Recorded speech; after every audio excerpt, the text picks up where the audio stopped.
Ito ang GMA Regional TV News.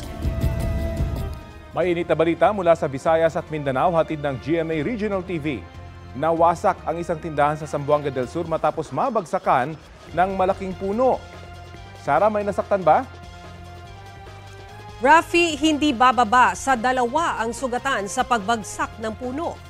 Damay sa insidente ang mga nakaparadang motorsiklo sa loob ng tindahan sa Barangay Poblasyon sa Dumingag. Batay sa investigasyon, nangyari yan kasunod ng malakas na ulan at hangin na dulot ng habagat at bagyong Opong.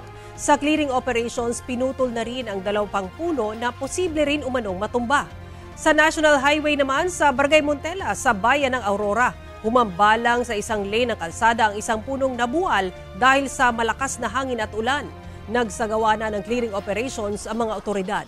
Isang puno rin ang nabuwal at humambalang sa bahagi ng kalsada sa Barangay Gapasan sa bayan ng Suminot. Walang naiulat na sugatan.